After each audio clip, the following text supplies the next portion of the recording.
Good afternoon, students. Welcome to all of you in my online teaching class. Uh, Friends, in the previous class, we discussed the different programs on reading and writing uh, in file handling. Now, today also we will discuss the few more programs, and I hope you will understand all those programs. So, let us start today's program. Now, the first program is write a program to count number of words in a text file. Number of words in a text file. Up now, on that day, we discuss how to count the number of characters. Fine. Now today we will discuss to count the number of words. तो अब हमें words count करने हैं. देखिए अब देखिएगा difference कितना है प्रोग्राम्स के अंदर. This is the way to open the file. जैसे हमेशा करते हैं वैसे ही है. Count equal to 0.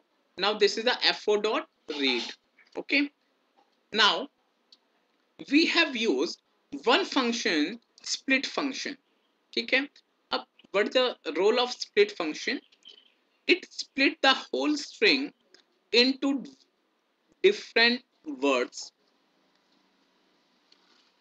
at the space. Fine. जहां जहां string के अंदर space है वहां से ये हर एक words को स्ट्रिंग को वर्ड्स में स्प्लिट कर देता है. ठीक है. तो वो सारा आपका और वो एक लिस्ट की फॉर्म में उसको डाल देता है और वो आपका W के अंदर आ गया. ठीक है. अब हमने क्या किया फॉर आई इन W. अब W के अंदर क्या है W contains the different words.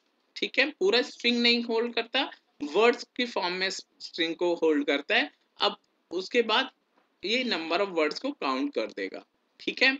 तो अब इसमें आपको ध्यान सिर्फ इतना रखना है कि इसमें आपको स्प्लिट फंक्शन यूज करता है. जहां भी आपको वर्ड आ जाए काउंट करने के लिए वहां आपको फंक्शन यूज करना है, स्प्लिट फंक्शन यूज करना है. ठीक है.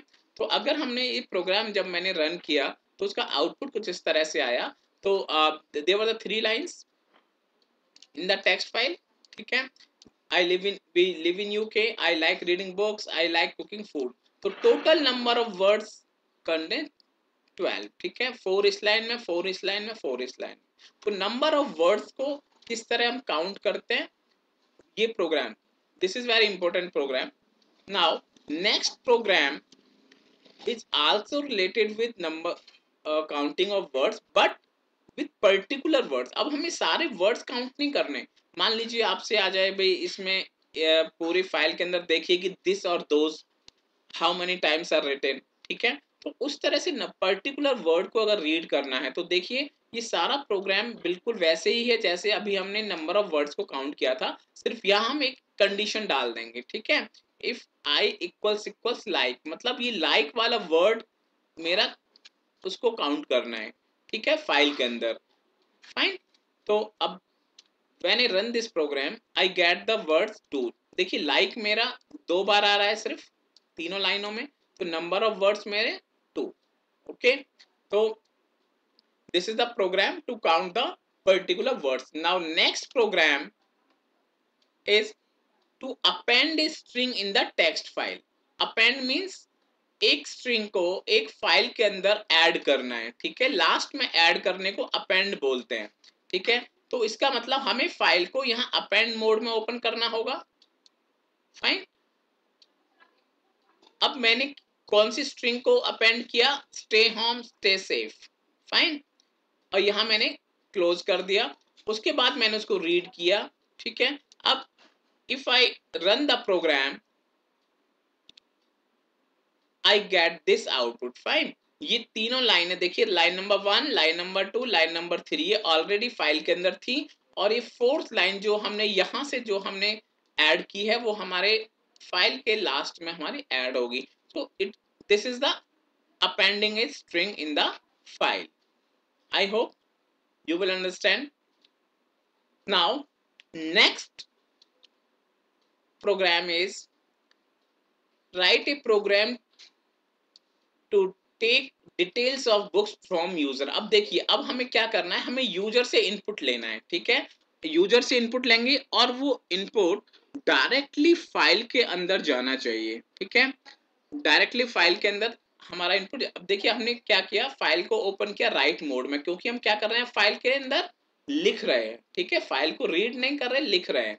अब हमने, जैसे आप 11th में करते थे, इनपुट फंक्शन से बुक नेम लिया, प्राइस भी इनपुट फंक्शन से लिया, आप इसको इंटीजर भी ले सकते हैं, मैंने इसको स्ट्रिंग की फॉर्म में ले लिया है, ठीक है। अब यहाँ देखिए, अब मैंने राइट करने का तरीका क्या है, राइट करने का तरीका है fw.write, राइट फंक्शन से मैंने राइट किया, ये जो बी नेम वेरिएबल के अंदर नेम था, बी नेम लिख दिया, ठीक है, और यहाँ बी प्राइस लिख दिया। अब आप सोचेंगे मैंने यहाँ ये क्यों किया है, ये मैंने इसलिए किया है ताकि जब मेरा आउटपुट आए फाइल के अंदर, जब मेरा डेटा जाए, तो एक बी नेम के बाद में जो बी प्राइस जाएगा उनके बीच में कॉमा होना चाहिए, ठीक है, इसलिए ये मैंने बीच में कॉमा लगा दिया। और यहाँ this is the fw.close, okay. अब मैंने उस फाइल को रीड किया आपको आउटपुट दिखाने के लिए। अब देखिए अब किस तरह से आउटपुट आएगा, ये देखिए,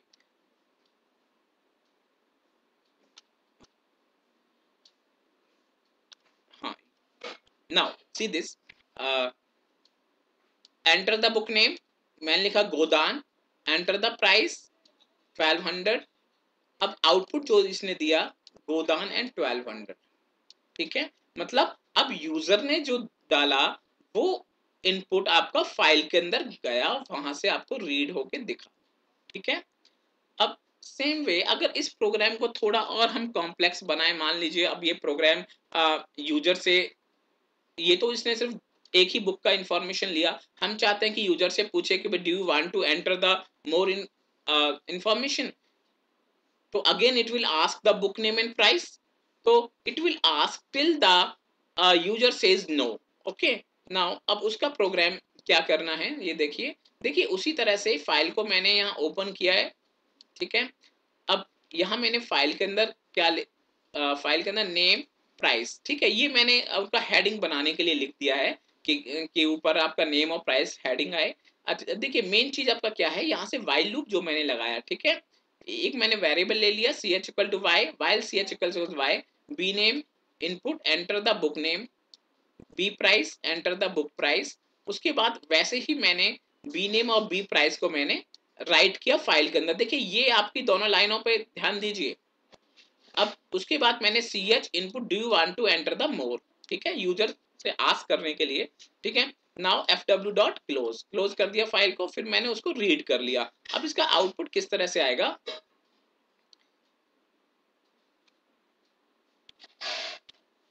ये देखिए, enter the book name, enter the price, again now it is asking do you want to enter the more, आपने yes किया हमने, again you write the next book name रंगभूमि, enter the price 800, now you say no, now देखिए इस तरह का आपका output आइए, ये इस तरह से आएगा, ठीक है, ये आपके कॉलम नेम हो गए, यहाँ पे आपका इंफॉर्मेशन हो गई, ठीक है। तो ये आपका बहुत ही अच्छा एक प्रोग्राम है जिससे आप ये चीजें समझ सकते हैं। और उसकी तो ये आई थिंक कि ये sufficient number of programs text file के ऊपर रीड और राइट करने के लिए हो गए हैं। तो उसके बाद हमारा जो नेक्स्ट जो हमारा टॉपिक है वो हम लेते हैं। तो now there are the two functions in the file handling, tell and seek functions. So these are very two important functions. So what is the role of tel function? So tel function method is used to get the position of cursor or the pointer. File के अंदर आपका cursor कहाँ पर है, कितने bite पर है, वो आपको रिटर्न करता है, ठीक है। मतलब आप ये समझ लीजिए कि आपकी फाइल के अंदर मान लीजिए आपका 10th बाइट पे है आपका कर्सर, तो वो आपको कैसे पता चलेगा, तो टेल फंक्शन आपको बता देगा कि आपका कर्सर कहाँ पे है, ठीक है। तो this method takes no parameter, कोई पैरामीटर्स नहीं लेता, and returns the integer value only, क्योंकि आपका बाइट इंटीजर ही होता है। Now initially file pointer point to the beginning of the file, okay, so initial value set the 0, okay, now this is the syntax। now सी अब देखिए ये एक file है, ये मैंने ओपन की, अब उसको अगर मैं fp.tel करूंगा, ओपन करते ही अगर fp.tel करूंगा तो answer it will return the 0, okay. क्योंकि बिगनिंग में आपका पॉइंटर स्टार्टिंग में होता है. Fine. Now now again I have written a program. Fine, ध्यान से देखिए कि एक मैंने फाइल बनाई seek.txt. ठीक है, उसके अंदर मैंने एक लाइन लिखी और फिर मैंने क्या किया, fr.read. इसका मतलब मैंने क्या किया कि 6th बाइट को मैं रीड करना चाहता हूँ. ठीक है, उसके बाद मैंने प्रिंट str किया. ठीक, मतलब इसका मतलब ये है कि मुझे अप टू 6th बाइट तक मुझे रीड करना है. ठीक है, अब उसके बाद मैंने fr.tal किया. मैंने टेल फंक्शन से ये जानना चाहा कि मेरा कर्सर कहाँ पर है. तो जब मैंने इस प्रोग्राम को रन किया तो आउटपुट मेरा इस तरह से आया. देखिए, my NAM. अब देखिए, अब भी यहाँ 6 लिखने का मतलब है, देखिए 1 2 3 4 5 6. ठीक है, स्टार्टिंग के 6 बाइट इसने मुझे दिखा दिए और उसके बाद fr.tal से मेरा क्या नजर आया, ये 6, कि मेरा कर्सर कहाँ पे है, 6 बाइट.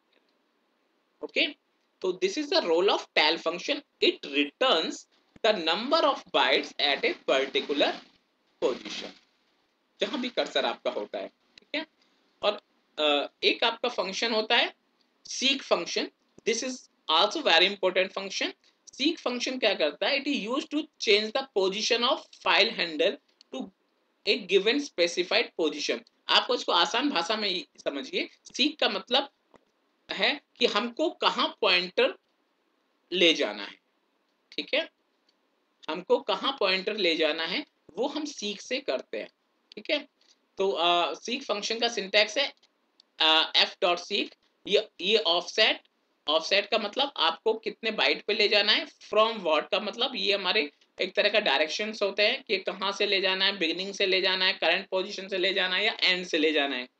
ठीक है, नाउ अब फ्रॉम व्हाट में क्या क्या हो सकता है. जीरो जीरो जीरो का मतलब होता है this reference beginning of the file. One का मतलब at the current file position and ये आपका एंड ऑफ द फाइल 2. ठीक है, और डिफॉल्ट आपका आर्गुमेंट आपका बिगनिंग ही होता है, जीरो होता है. तो ये दो जो 1 एंड 2 हैं, ये these are used with the binary files, not with the text files. Okay, now this is the small program. Now see, this is the seek.txt. Read mode में मैंने ओपन किया, उसको फाइल को मैंने रीड किया. ठीक है, इसका मतलब फाइल के अंदर जितना कंटेंट है वो सारा दिखा देगा. फिर मैंने किया fr.seek4. इसका मतलब मेरा कर्सर पॉइंटर जो है 4th बाइट पे चला जाए. ठीक है, और फिर मैंने फाइल को रीड किया. फिर मैंने फाइल को रीड किया. ठीक है, इसका मतलब 4th पोजीशन से आगे वाला आपको दिखाएगा. ठीक है, और यहाँ मैंने फिर उसका नंबर ऑफ बाइट जानना चाहा और जब मैंने इस प्रोग्राम को रन किया तो इस तरह से आया. देखिए, ये मेरी पूरी स्ट्रिंग थी. ठीक है, माई नेम इज अरुण, ये पूरी मेरी स्ट्रिंग है, इसमें 15 कैरेक्टर्स हैं. फाइन, अब मैंने क्या किया कि 4th पे मेरा पोजीशन रख दो. ठीक है, ओके, अब 4th पे रख दिया, 1 2 3 एंड 4th. ठीक है, उसके बाद में फिर मैंने रीड करना शुरू किया. ठीक है, 4th से आगे फिर मेरा AME इज अरुण, इतना मेरा आ गया. ओके, फिफ्थ मेरा ये फिफ्थ मेरा कहां से रिटर्न हुआ, fr.tal से. so these were the two functions, seek and tal. okay, now तो आज के लिए मैंने जो अभी प्रोग्राम्स हैं, ये प्रोग्रामिंग वाला पार्ट जो टेक्स्ट फाइल के साथ ये हो गया. अब in the next class I will discuss the binary files. Fine, how to process the binary files, how to make the read and write in a binary files. Okay, and I will send the quiz and kindly do the quiz, complete the quiz on time. And I found that most of students are not taking interest and are not doing anything. So it is my suggestion to all the students, kindly show your participation in online teaching. It is very much beneficial. Otherwise you will lose this time. So I hope you will understand the gravity of time. Thank you.